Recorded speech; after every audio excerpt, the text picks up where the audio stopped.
about HDFC Life. As an industry player, I want your broad view there. What would you make of the current scenario which is playing out in the debt markets?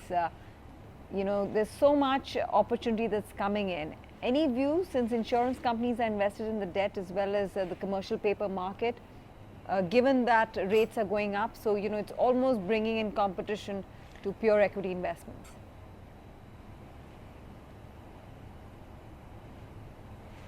So insurance is a long-term play, and some of these short-term moves, whether in equity or debt, is something that insurance companies could take an opportunistic view on it.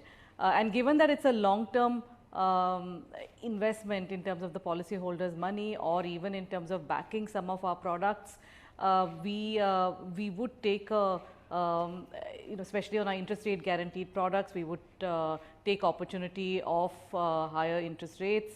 But we would also be cautious in terms of how some of the NPAs are panning out. So really don't want to go down the credit curve. So it's a mix with taking opportunistic steps along with abundant caution, as I would like to say. Like I said, you know, you come in with a tough job at a tough time, but congratulations once again for your new appointment. Give us your own sense on what your strategy would be. What would be perhaps your top 3 priorities now that you're the head of the business?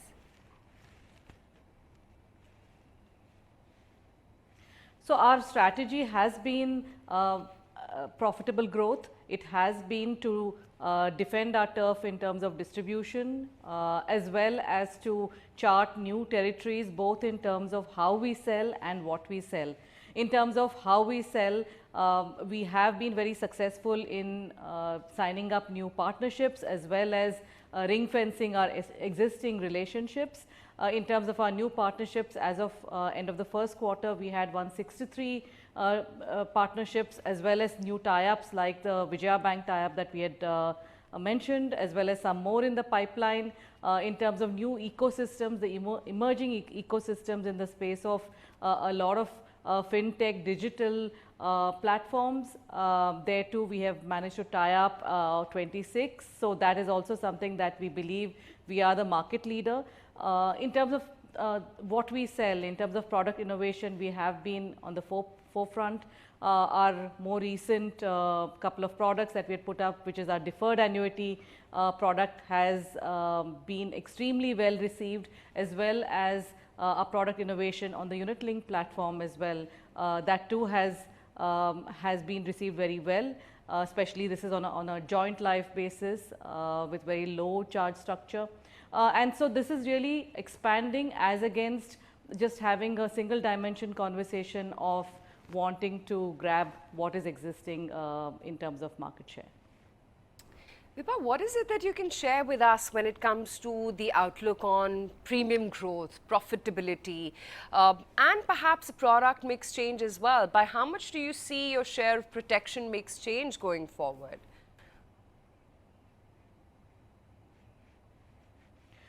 So on protection, that's something that we have been on a last 5-6 year journey very actively, and we would like to believe we are the market leaders in that space. But having said that, even what we have reached, which is on an APE basis, an 18% protection number in the first quarter, that is just the tip of the iceberg, given where India is in terms of woeful underpenetration in terms of protection needs, especially when you compare it with a lot of other markets, especially China.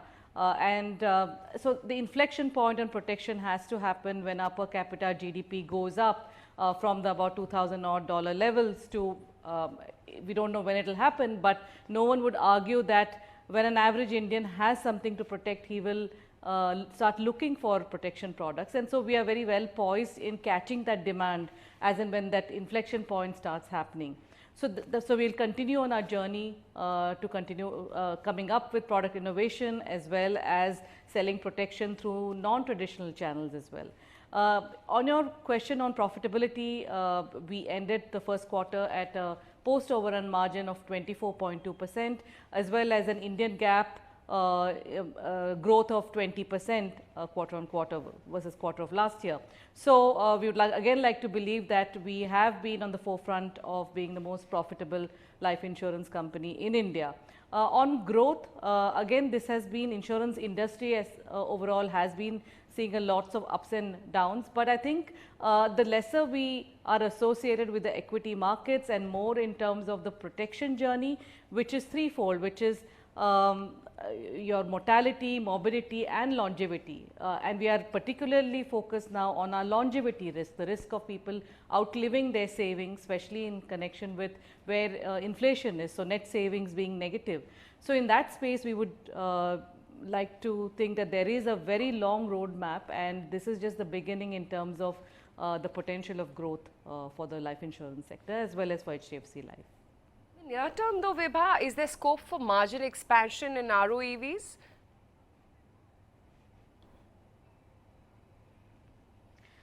There is always a scope. It's a question of what is the time frame, and with HDFC Life it has always been a smooth upward curve in every metric that we put out.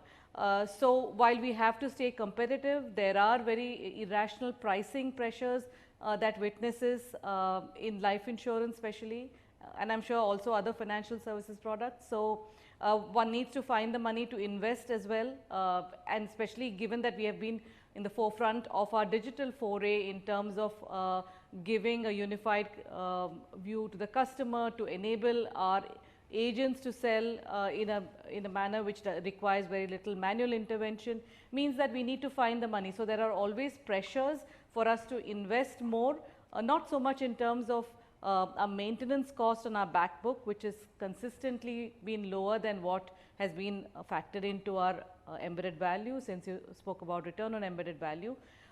So, to answer your question, yes, we would see a smooth upward curve on our return on embedded value.